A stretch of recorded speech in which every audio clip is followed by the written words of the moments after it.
You may be seated.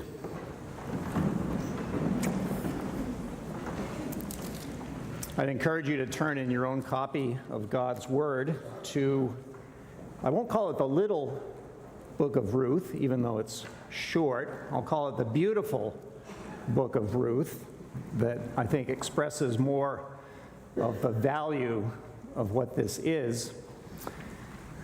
And as you're turning there, I'll let you know that we're in a sermon series that began a couple of weeks ago that I'm sharing with Pastor Angel called God of the Outcast.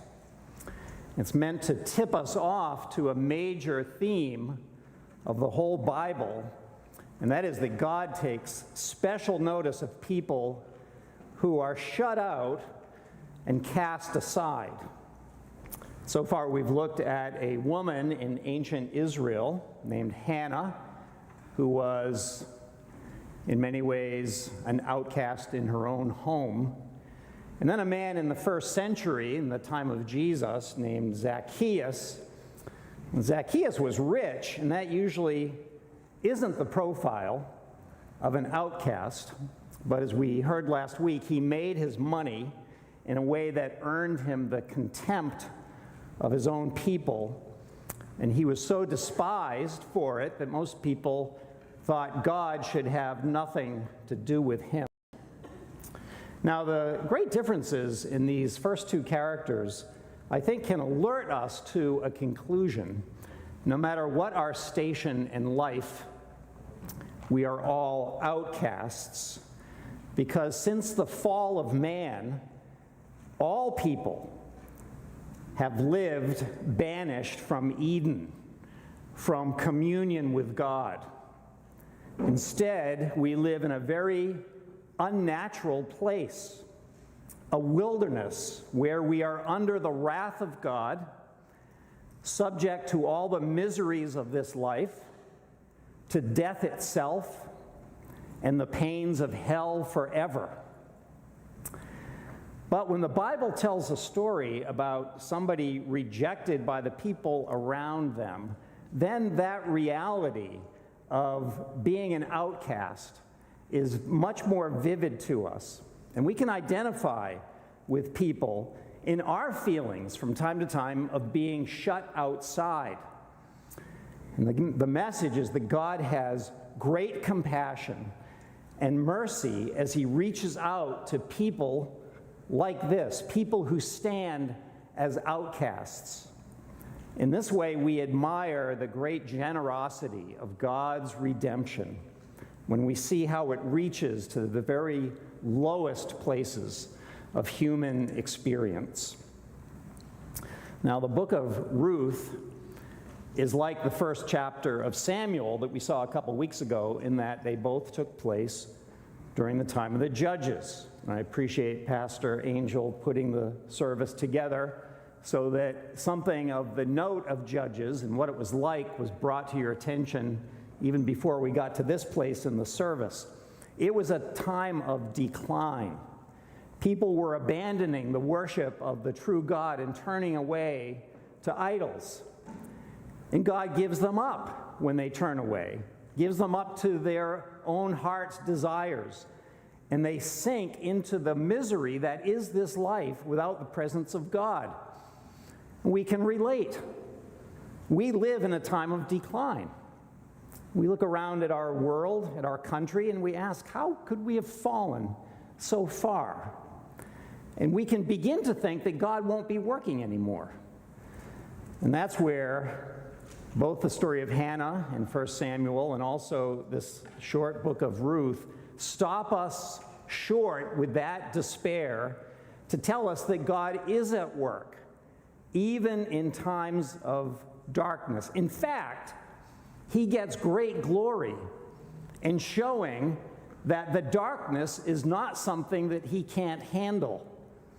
The Gospel of John, of course, makes this point so strikingly.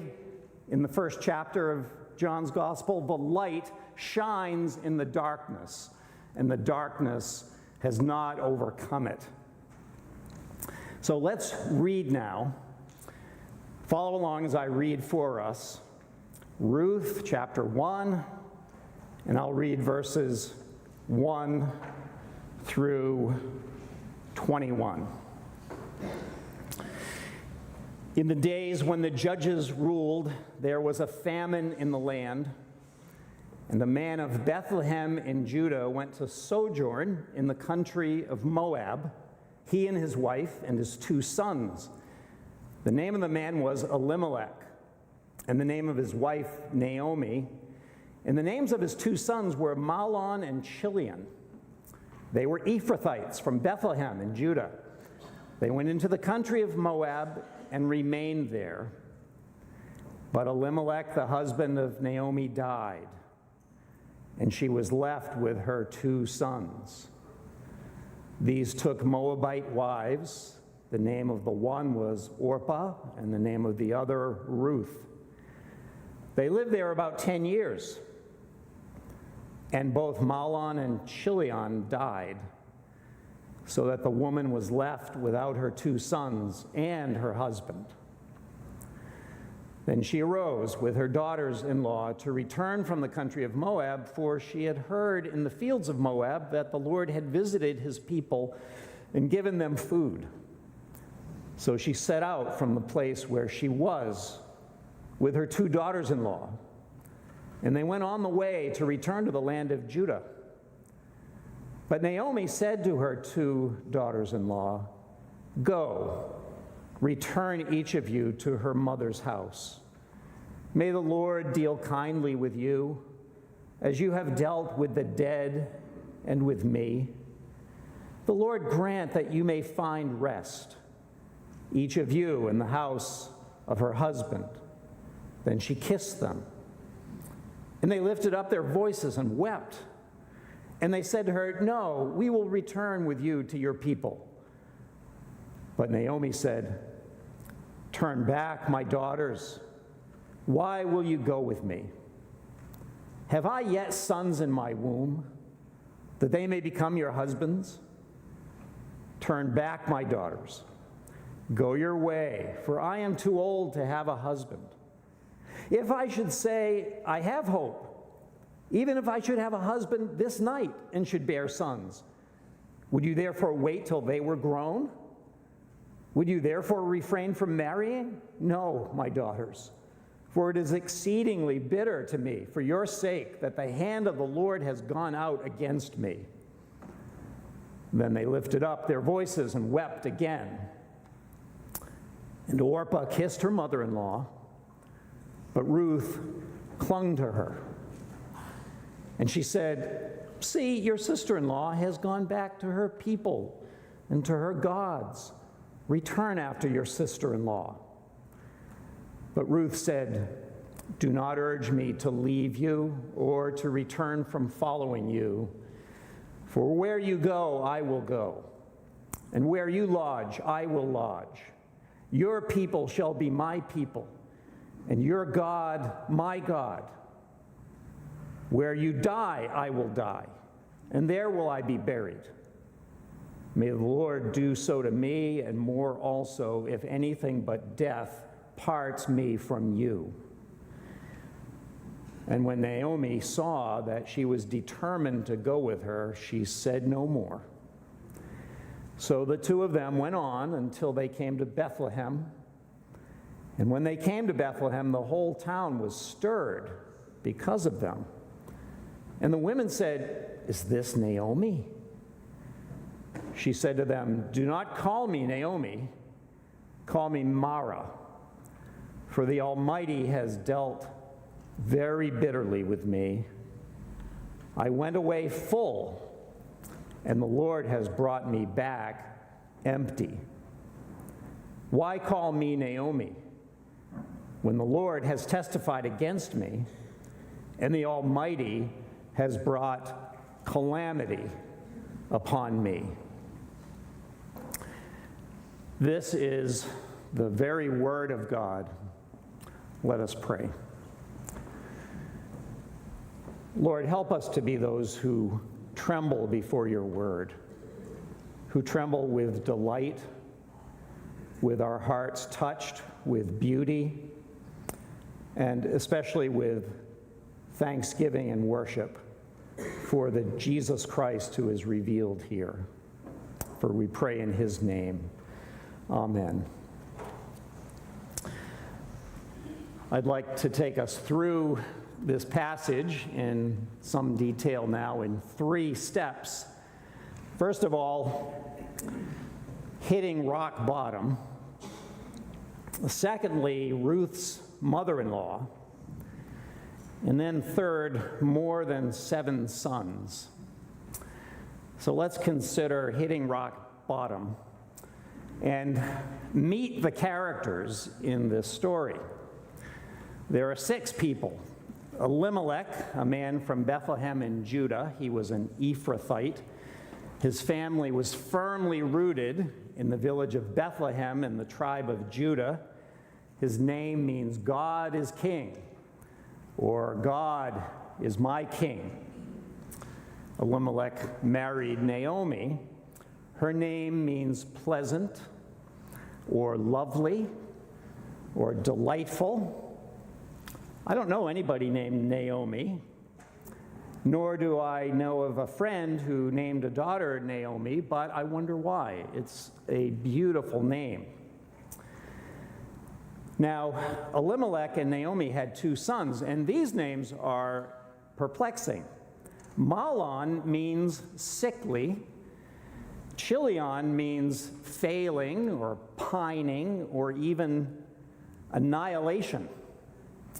Well, I know you haven't heard of anyone named Mahlon or Chilion.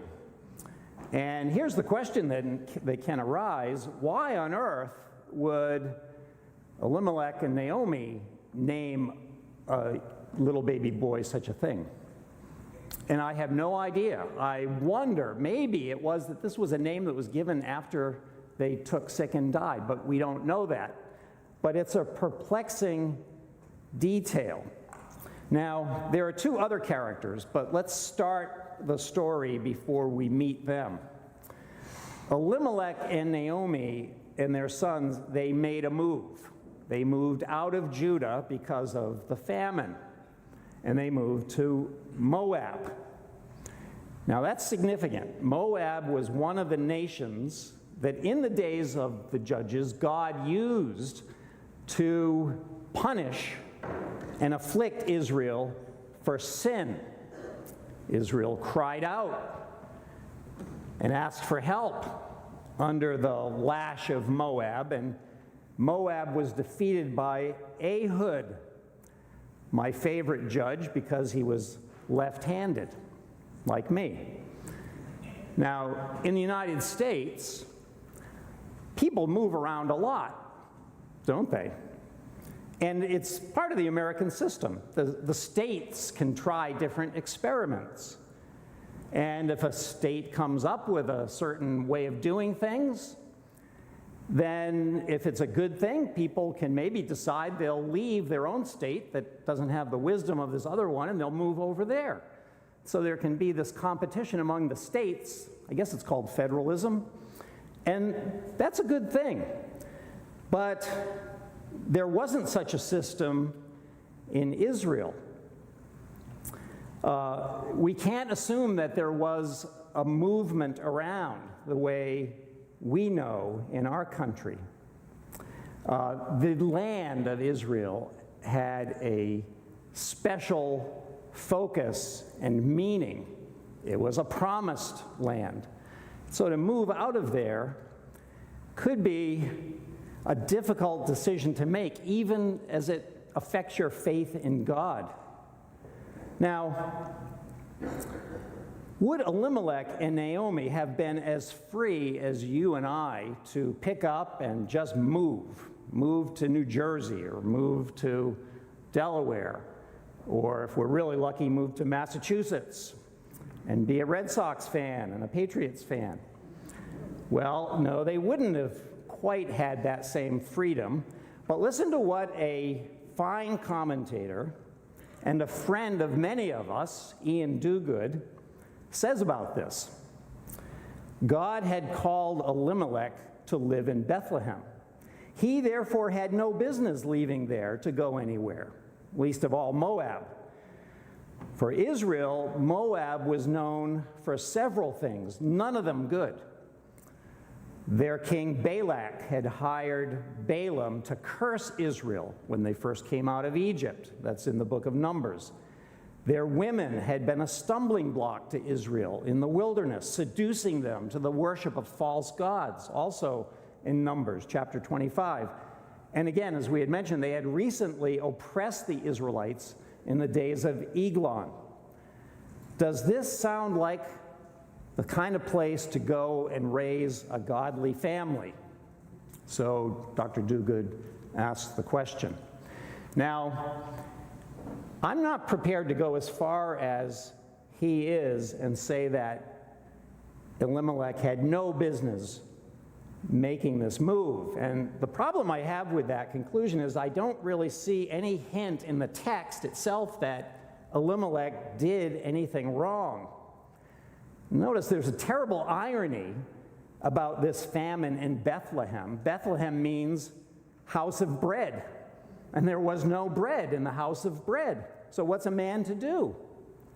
What about the precedent of Jacob and his family, after all? He moved his 70 down to Egypt because there was a refuge from the famine because of the work of Joseph, now second only to the king. So I'd rather have us read this story about Elimelech and Naomi and their move into Moab as the kind of thing that happens in a fallen world. You lose work. You need to find a cheaper place to live.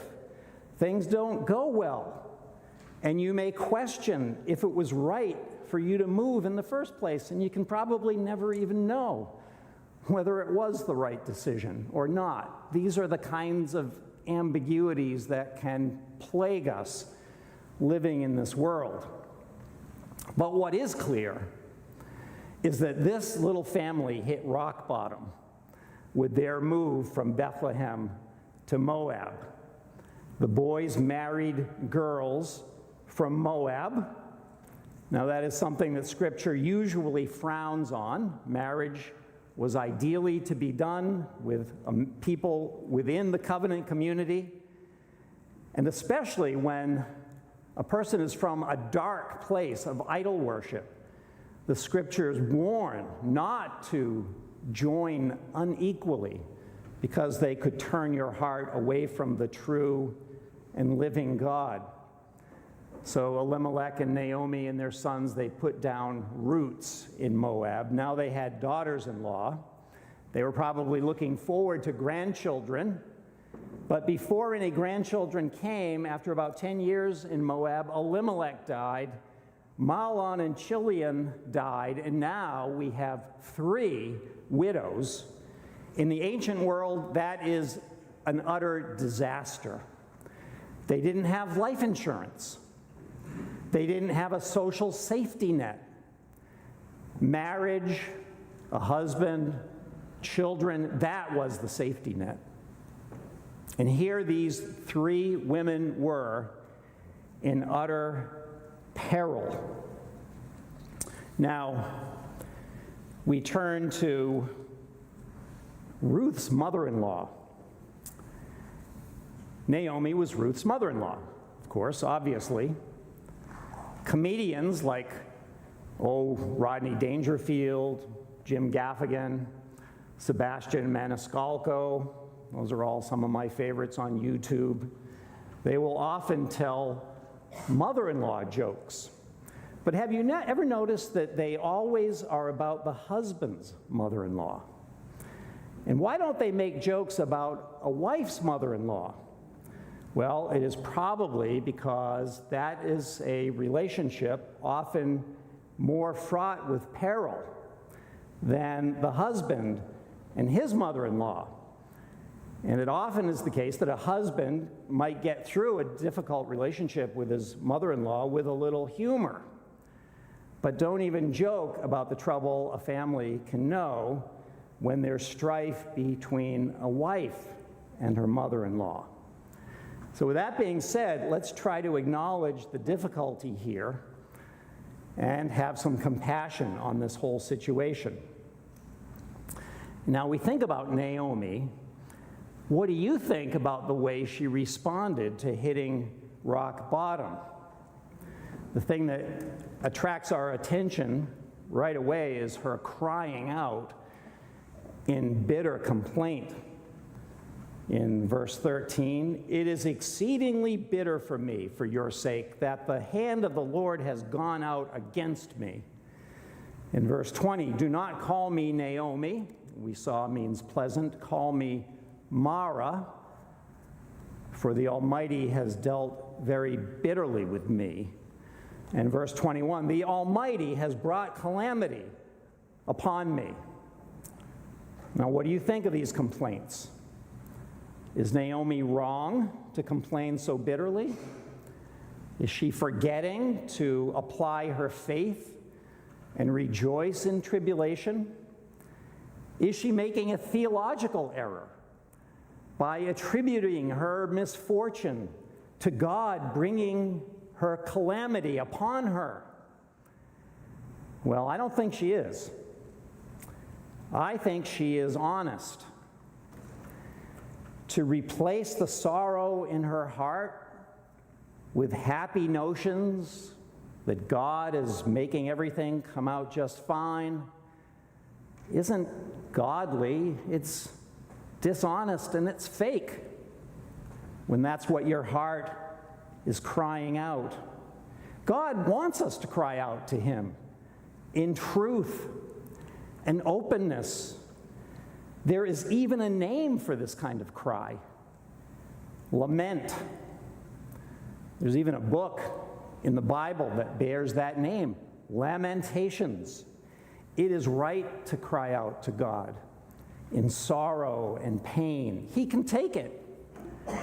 It is right to attribute your circumstances to Him, to His hand. He is, after all, sovereign. This is not to say He brings calamity because He's punishing us or because He doesn't have compassion or mercy. He does it out of wisdom, always, and goodness. But it is right to say, His hand has gone out against me. Now, there's something else about Naomi that shouldn't be missed. I think of her as brilliant, rational, verbal Naomi. She has a quick mind. She has a way with words. You'd better be careful entering into a debate with her. She would be able to run circles around me if I was her son-in-law. Well, you see this when Ruth and Orpah tell Naomi they want to go back to her home country with her, and that ignites a little debate. And Naomi brings out the heavy guns of argumentation that she seems to be so well supplied with. Verse 11, "Turn back, my daughters. Why will you go with me? Have I yet sons in my womb that they may become your husbands? Turn back, my daughters. Go your way, for I am too old to have a husband. If I should say, I have hope, if I should have a husband this night and should bear sons, would you therefore wait till they were grown?" Now, this is fascinating to look at. Do you see how she argues? She's saying, my daughters, let's face it, you need husbands. There's no welfare program and there's no life insurance. You're clinging to me as your safety net. But look at me. How realistic is it that I should be the one to provide a husband for each one of you? Let's take a best case scenario. Suppose I meet a guy today. Unlikely. We get married today. We begin the marriage, consummating it tonight. I conceive. They are twins and they're boys. In 9 months they're born, and then we're looking at, 20 years for them to grow up. What are the odds, my daughters, of this happening? Practically zero. In fact, this is a practical impossibility. There is no future with me, my daughters. There is none. So go back to your parents' homes, and maybe you can find husbands there. That's the only rational plan. So that's Naomi. What an intriguing character she is.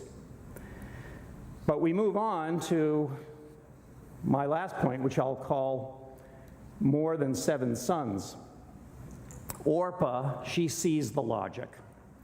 So she kisses her mother-in-law and leaves her to return to her home in Moab. She relents to the irresistible logic of Naomi.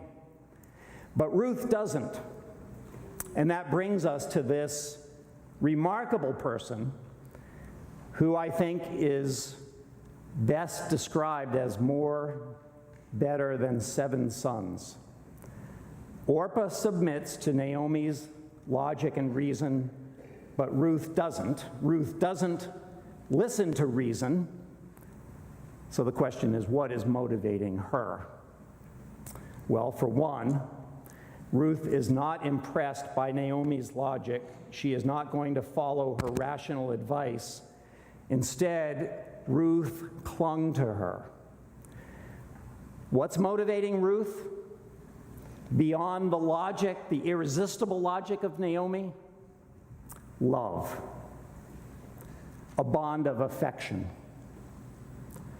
We don't know how it grew up. We know it took something like 10 years, but Ruth clings to her mother-in-law out of affection for her. This is wonderful. All the pressures of economic life, of the demands of finding food and shelter, are arguing that the relationship of Naomi should now end, but Ruth will not do that. She puts up as a higher priority what can't be seen or evaluated or weighed as shekels and talents, and that is love. The love I have for my mother-in-law. The desperate position she was in as a widow, the prospect of moving to Israel, where remember, she will be moving into that place as an automatic outcast.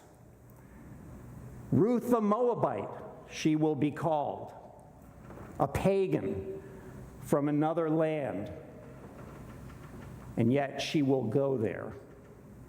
All of these practical considerations Ruth sets aside to preserve the bond of affection and the close relationship with Naomi.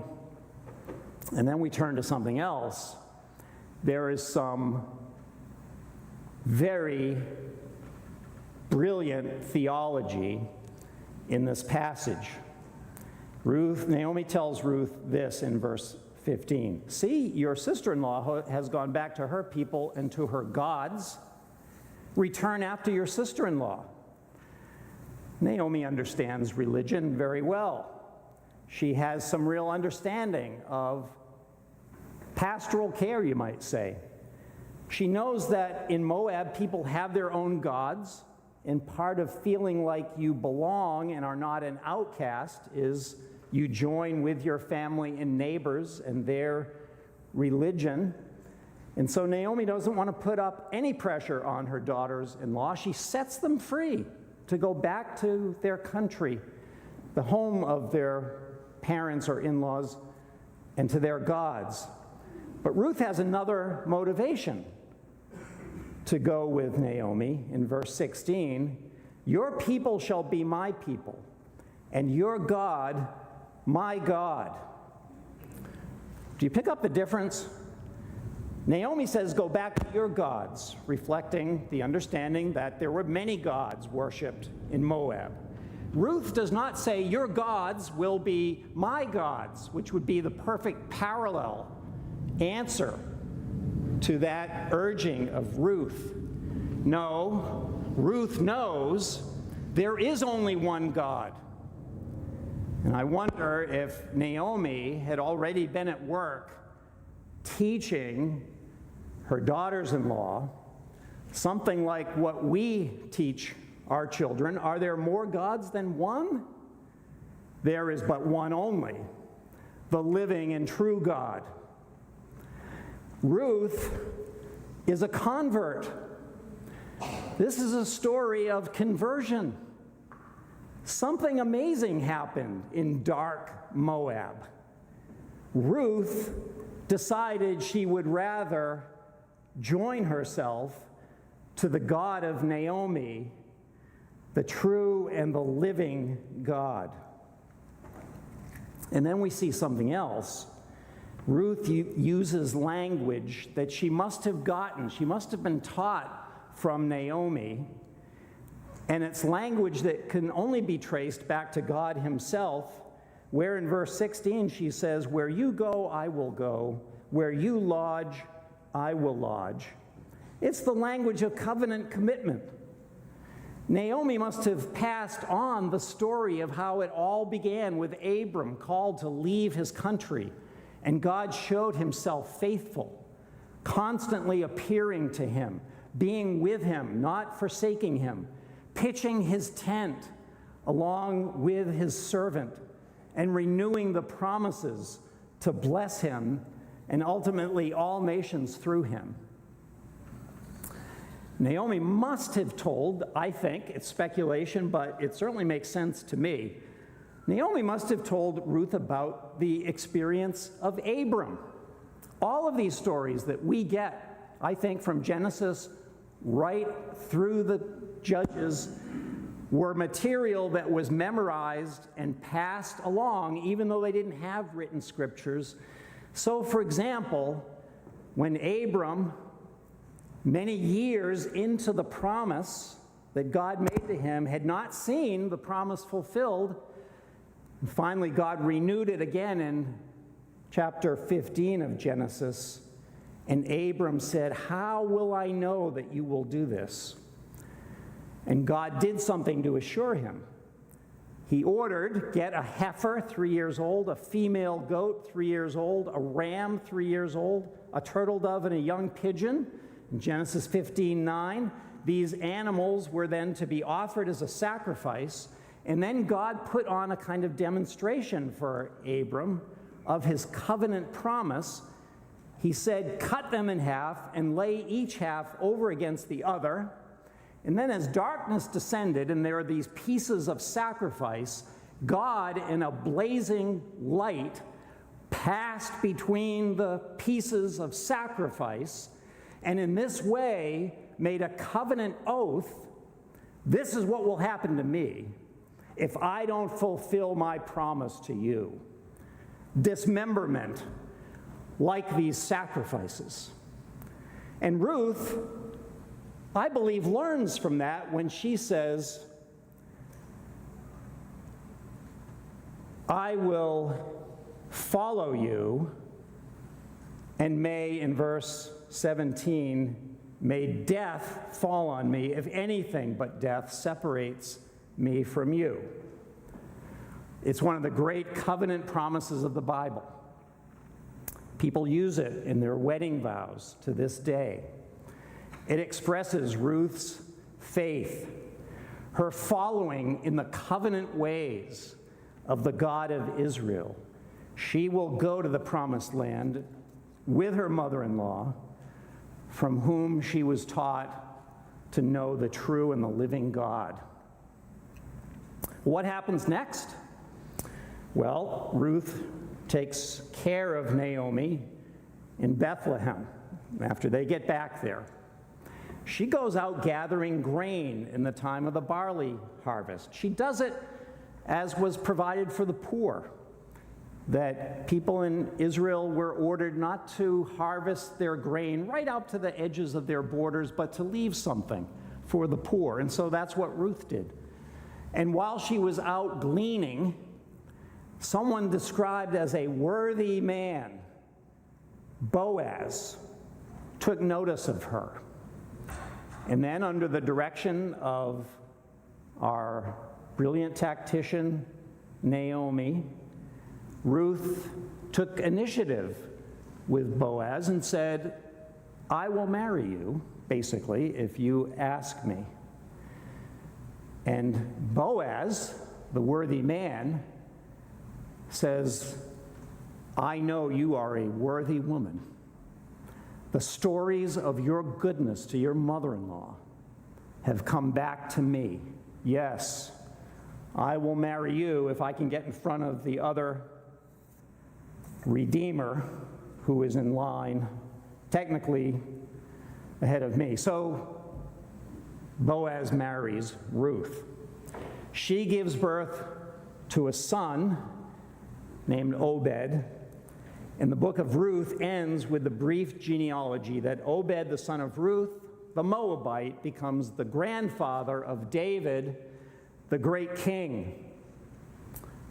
And of course, the ancestor of Jesus, the eternal king.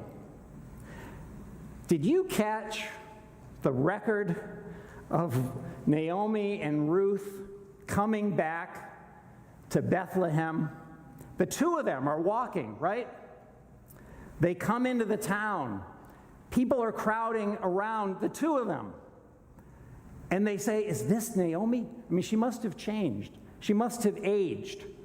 Her face must have shown the care that she experienced over 10 really difficult years.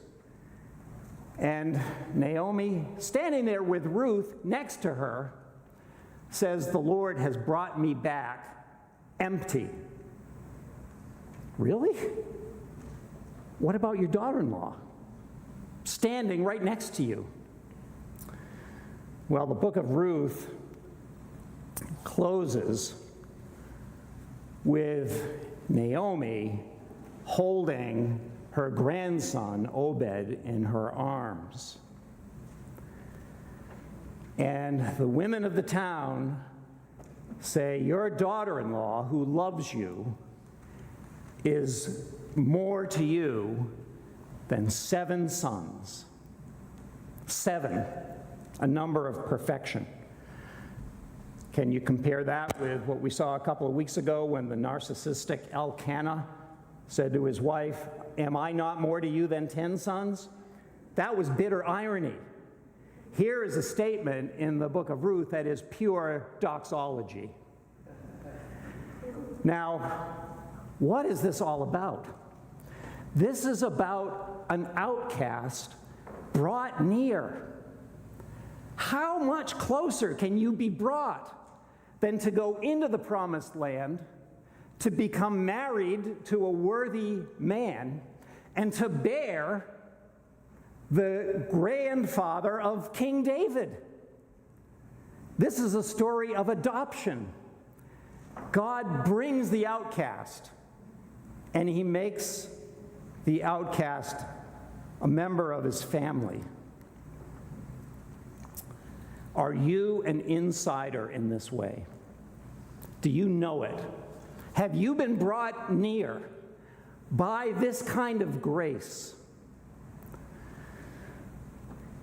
Some 6 years ago now, one of our sons and his wife, having 3 children, 3 little children, and I suppose with too much time on their hands, decided, and I'm being sarcastic, obviously, but they decided they needed another child and they would adopt one.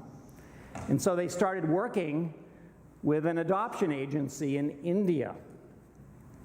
And so there were a number of possible children from an orphanage in India to adopt. And finally, they decided on a little girl who was not even 1 year old named Kiati, who had been abandoned as an infant in an orphanage in India. And when my son and daughter-in-law took Kiati from the orphanage, they had some traveling to do in India before flying home, and they would stay in hotels over several nights, and little Kiati seemed depressed and fearful. She didn't know these people. She just knew they took her away from her home. She didn't know where she was going. They kept trying to play with her, And they were wondering whether this is even going to work. Is this even the right thing? After a few days, they were playing with her, trying to get her to play on a little tiny toddler's slide. And when they brought her down the slide, she broke into a smile. And that was the first break in her demeanor. The first indication that she will adjust to them. So now she is 6 years old. They named her Asha, which means hope. She was adopted. The Shorter Catechism explains adoption this way. Adoption is an act of God's free grace, whereby we are received into the number and have a right to all the privileges of the sons of God. Asha immediately received 2 brothers and a sister, as well as a mother and father. She got a home in Pennsylvania. She got American health insurance. She went down to the Children's Hospital of Pennsylvania and got herself all checked out and had a little procedure on her eyes to correct a cross-eyed condition. Now, she smiles and laughs her way through life constantly. And her face is one of the most beautiful faces I've ever seen. She is the face of an adopted child. When you and I look into the mirror, do we see an adopted son or daughter who has been received into the number and given the right to all the privileges of the sons of God? That is by free grace. Ruth is an amazing story, but Ruth, more than anything else, is a type, is a picture of the Redeemer who commits himself to his people. He'll never leave us. And who not only promised covenant curse to come upon him if he should ever depart, he went into the covenant curse. He took it upon himself, bringing himself under the wrath of God in order to deliver us. That's what Ruth is ultimately about. And if you don't know that you are an adopted son or daughter, do you know that you are invited to become that? The fact that you are hearing about it means you're entitled to believe. He is offering himself to you to become his son or his daughter forever. This is the story of Ruth, and it teaches us to prize Jesus Christ as better than 7 sons, as chief among 10,000, as chief among 10 million. Worship him and trust him. Amen. Let's pray. Father, I pray for the work of the Holy Spirit to bring the truth of Jesus near to us. We pray that you would give us light in our minds and hearts to receive your word and to believe you. In Jesus' name, amen.